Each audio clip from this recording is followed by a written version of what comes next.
शादी करके अपने ससुराल पहुंचती है तो वो लड़की अपने जीवन में एक बहुत बड़ा त्याग करके अपने जीवन के एक नए पहलू में प्रवेश करती है।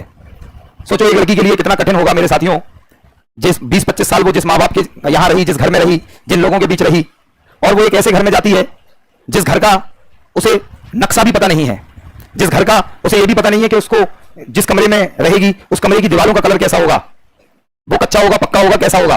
सोचो दोस्तों जो मैं बात कर रहा हूं, और लड़की कितना बड़ा त्याग करके अपने मायके से ससुराल जाती है। बोलो यस और नॉट। और हम बॉयज इतने डैश कि हम उसको अपने घर पे बुलाने का उसके बाप से पैसा लेते हैं, दहेज। मतलब उसको सोचो अपने घर पे बुलाने का पैसा लेते हैं, इससे बड़ी ससुराल बुलाने का पैसा लेते हैं, इससे बड़ी कुरीति हमारे हिंदुस्तान में कोई नहीं है। इससे बड़ी कुरीति हमारे हिंदुस्तान में कोई नहीं है। क्या बात समझ रहे आप? अभी हम बॉयज से कोई कहे कि जाके दूसरे घर पे रह लो, तो पहली बात तो वो हमारे सोच के परे है। एक सबसे बड़ा रीजन देते हैं। दूसरा, अपने पिताजी को समझाइएगा, और ये बात समझाने में मुझे कम से कम 4 साल लगे अपने पिताजी को, इसलिए मेरी शादी की तैयारियां शुरू हुई 2016 में और शादी हो गई 2020-21 में। 5 साल लगे मुझे, क्योंकि 5 साल जब जैसे रिश्ता तो पापा कहते थे क्या दोगे, to be very honest right. और क्योंकि आप तो यूपी वाले हैं भाई, हमारे यहाँ तो लड़का बिकता है खुला राइट, तो मैं तुम्हें बिल्कुल ऑनेस्टली बता रहा। तो 2016 में चलो प्लान किया गया, चलो मौला की शादी करते हैं, बड़ा हो गया। तो दोस्तों कम से कम 20-30 रिश्ते आए, उनमें से बहुत सारे रिश्तों को पापा ने नकार दिया क्योंकि दहेज कम मिल रहा था। कुछ रिश्तों ने मुझे नकार दिया क्योंकि कहते थे लड़का बेरोजगार है क्योंकि पापा कहते थे कोचिंग में पढ़ाता है, तो लोगों को लगता है कोचिंग मतलब ट्यूशन पढ़ा रहा होगा। हमारे झांसी में तो ये समझते हैं कोचिंग का मतलब ट्यूशन पढ़ा रहा होगा राइट। तो बहुतों को पापा ने नकार दिया, बहुतों ने मुझे नकार दिया, लेकिन फाइनली एक जना फंस गया, मतलब हमारा ससुर जो है, एक सज्जन फंस गए। तो दोस्तों हुआ कुछ यूं कि 5 साल इसमें लग गए कि ये सब तो कहानी चली रही थी साइड में, फिर कोविड आ गया, और फिर पापा को समझाने में कि पापा शादी करेंगे तो बिना दहेज की करेंगे, नहीं तो जीवन भर कुंवारे रहेंगे राइट।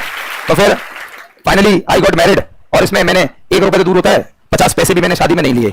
और दोस्तों आपको जानकर बेहद ही आश्चर्य होगा कि लड़की वालों को भी अपने झांसी बुलाया और उन्हें सम्मान से विदा किया। दोस्तों एक अलग प्रथा से शादी हुई कि लड़के वालों को विदा करते हैं, लेकिन पैसा देकर तो नहीं, बस उन्हें सम्मान से बुलाया, उन्हें खिलाया पिलाया। जनरली आप लोग जब बड़े हो जाएंगे, आपके घर में बड़ों की शादी हुई होगी तो देखा होगा, डेस्टिनेशन बुक करते हैं तो कहते हैं आधा खर्चा देंगे, ऐसा करते हैं। नहीं, हमने कहा नहीं, आप आइए, क्योंकि दोस्तों सबसे बड़ी बात कि ध्यान से सुनिएगा और अपने पिताजी को समझाइएगा कि एक जब लड़की आपके घर पे आती है तो पॉइंट नंबर 1, आपके घर में एक अलग से शोभा बन जाती है। बोलो यस नहीं। और आपके ऊपर जो कुमारेपन का जो कलंक है वो भी हट जाता है।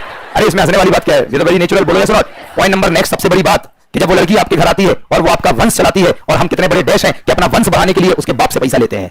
शायद आपने मेरी बात को गहराई से समझ लिया होगा। क्या आपने मेरी बात को समझा? तो अपने पिताजी को समझाइएगा कि अगर मैं हमारे से 2 मोहरा हो गए तो हमारे पापा बड़े खुश हो रहे, क्या हमारा वंश आगे बढ़ेगा। सोचो उसी वंश को बढ़ाने का हम किसी से पैसा ले रहे हैं, तो इससे बड़ी कुरीति क्या हमारे हिंदुस्तान में कहीं देखने को मिल सकती है? नहीं।